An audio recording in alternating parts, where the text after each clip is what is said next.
आम आदमी पार्टी का डेलीगेशन चुनाव आयोग पहुंचा है और देखिए अब आपको सामने तस्वीरों में नजर आएंगे आम आदमी पार्टी के नेता, जिसमें आपको नजर आ रहे हैं आतिशी, सौरभ भारद्वाज, आदिल, पंकज गुप्ता, साथ ही साथ जो है विधायक दिलीप और लीगल टीम से ऋषिकेश, तमाम जो लोग हैं यहाँ पर चुनाव आयोग में अपनी प्रेजेंटेशन देकर आ रहे हैं। और क्या कुछ बातें हुई बताने के लिए मैम, क्या कुछ बातें रही कोर्ट में, क्या चुनाव आयोग को आपने क्या बताया?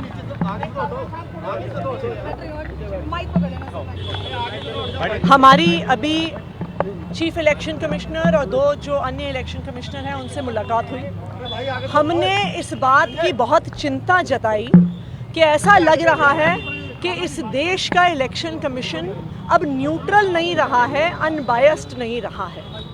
आज आम आदमी पार्टी को इलेक्शन कमीशन से समय मिला, 1 महीने बाद। हम 22 मार्च से लगातार अलग अलग मुद्दों पे इलेक्शन कमीशन से समय मांग रहे थे। आज जाके 1 महीने बाद हमें समय मिला। जो दूसरी हमने चिंता जताई कि जब भारतीय जनता पार्टी कंप्लेंट करती है, कोई शिकायत करती है, तो तुरंत नोटिस आम आदमी पार्टी को दिए जाते हैं, विपक्षी पार्टियों को दिए जाते हैं। लेकिन हम 1 महीने से भारतीय जनता पार्टी के कंटेंट पर ऑब्जेक्शन कर रहे हैं, कोई एक्शन नहीं हुआ है। आम आदमी पार्टी अपना कैंपेन सॉन्ग रिलीज करती है तो तुरंत हमें ऑब्जेक्शन आ जाते हैं, तुरंत उस गाने को बैन कर दिया जाता है। जब ईडी और सीबीआई चुनाव से पहले अरविंद केजरीवाल को गिरफ्तार करते हैं, इलेक्शन कमीशन उस पर सवाल नहीं उठाता। लेकिन जब हम उनकी गिरफ्तारी पे कैंपेन सॉन्ग बनाते हैं तो इलेक्शन कमीशन को उस पर ऑब्जेक्शन है। हम तो बस यही चाहते हैं कि इलेक्शन कमीशन न्यूट्रल रहे, बायपार्टिजान रहे। जो आज इलेक्शन कमिश्नर्स हैं ये टीएन शेषन जी के उत्तराधिकारी हैं। जिस तरह टीएन शेषन जी ऊंचाइयों पे फ्री एंड फेयर इलेक्शंस को लेके गए, हमें इस बात की चिंता है कि आज की इलेक्शन कमीशन को इस बात के लिए ना याद रखा जाए कि उनके टेन्योर के दौरान फ्री एंड फेयर इलेक्शंस नहीं हुए और देश तानाशाही की तरफ बढ़ा। देखिए, आज तीनों इलेक्शन कमिश्नर साहब सामने बैठे थे। हमने बहुत पॉइंटेड बात उनसे पूछी। हमने कहा कि सर, पूरी दिल्ली में करीब 1 महीने से भारतीय जनता पार्टी द्वारा ऑब्जेक्शनेबल भद्दे होर्डिंग लगाए गए हैं और विपक्षी नेताओं को चित्र द्वारा गलत तरीके से दिखाया गया है। हमने आपको ये कंप्लेंट करीब 1 महीने पहले की, आपने इस पे क्या कार्रवाई की? तो वो बोले क्या कार्रवाई की ये हम बताने के लिए बाध्य नहीं हैं। मैं कमाल है इस बात का कि एक संस्था जिसका काम ये है कि देश में देखें कि फ्री एंड फेयर इलेक्शन हो, जो वॉचडॉग है, वो कह रहा है कि हम बाध्य नहीं है बताने के लिए। तो मैंने कहा कि साहब, आप उस पर कब तक एक्शन लेंगे? क्योंकि चुनाव को 1 महीना तो गुजर गया, 1 महीना और गुजर जाएगा तो चुनाव खत्म हो जाएगा, तो कब लेंगे? तो वो बोले ये भी बताने के लिए हम बाध्य नहीं है कि हम इस पर कब एक्शन लेंगे। तो मैंने पूछा, भैया ये तो बता दो, चुनाव से पहले एक्शन ले लोगे या चुनाव के बाद लोगे? तो बोले ये भी हम नहीं बताएंगे, जब हमारा मन करेगा तब हम एक्शन लेंगे, और लेना होगा तो लेंगे, नहीं लेना होगा तो नहीं लेंगे। तो हमने उनसे पूछा, भाई आप इतना बता दीजिए, अगर इस तरीके के भद्दे होर्डिंग लगाने अलाउड हैं तो हम भी लगा लेंगे। तो बोले फाइन। मैंने कहा सर, इस फाइन का क्या मतलब हुआ? कह रहे मैंने बोल दिया फाइन। मैं हैरान हूँ और मैं चाहूँगा अगर इलेक्शन कमीशन इस तरीके की सीसीटीवी रिकॉर्डिंग करता हो तो वो पूरे देश को दिखाएं कि किस तरीके से इलेक्शन कमीशन साफ कंप्लेंट्स पे भी एक्शन लेने के लिए तैयार नहीं है, कब एक्शन लेंगे ये बताने के लिए तैयार नहीं है।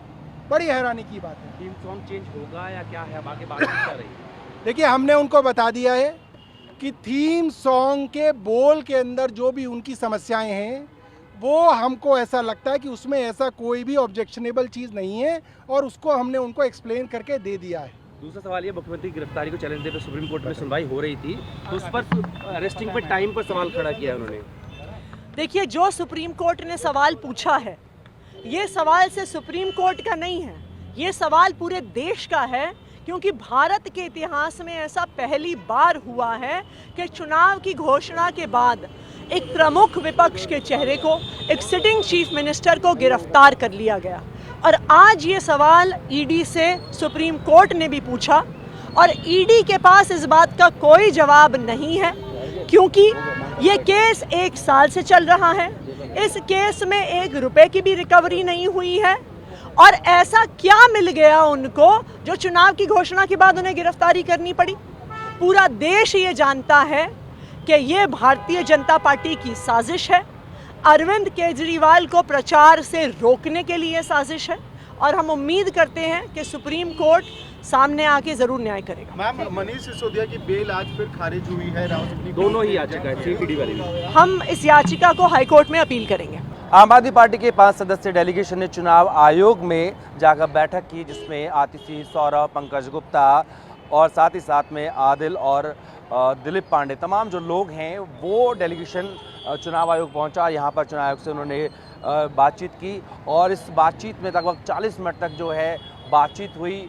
और मसला था आम आदमी पार्टी के जो कैंपेन का थीम सॉन्ग है उसकी लॉन्चिंग और उस पर चुनाव आयोग द्वारा आपत्ति और कुछ चीज़ों को चेंज करने को लेकर के, तो उस पर डेलीगेशन पहुंचा, अपने जो पक्ष है उसको रखा। साथ ही साथ में यहाँ पर ये भी आरोप लगाया गया, जब ये डेलीगेशन बाहर निकला तो आतिशी और सौरभ जो हैं उन्होंने आरोप लगाया कि चुनाव आयोग ने किसी भी बात का सीधे तौर पर जवाब नहीं दिया। क्योंकि उनसे पूछा था कि जब उनके खिलाफ यानी कि आम आदमी पार्टी के खिलाफ शिकायत दर्ज होती है तो चुनाव आयोग तुरंत कार्रवाई करता है, तुरंत कार्रवाई करता है, लेकिन यहीं पर उनके नेताओं को पोस्टर्स में भद्दे तरीके से दिखाया गया। उसको लेकर आम आदमी पार्टी द्वारा जो शिकायत की गई थी उस शिकायत को अरसा हो चुका है, लेकिन अभी तक उस पर कोई एक्शन नहीं लिया। उसके बारे में जब पूछा गया कि एक्शन क्यों नहीं आपने लिया है, तो उस पर चुनाव आयोग ने कहा कि जब उनका मन होगा वो बता देंगे। इस तरह के जो आरोप हैं वो सौरभ भारद्वाज द्वारा लगाए गए। तो कुल मिलाकर यहाँ पर आम आदमी पार्टी ने चुनाव आयोग पर निष्पक्ष ना होने का भी यहाँ पर आरोप लगाया है।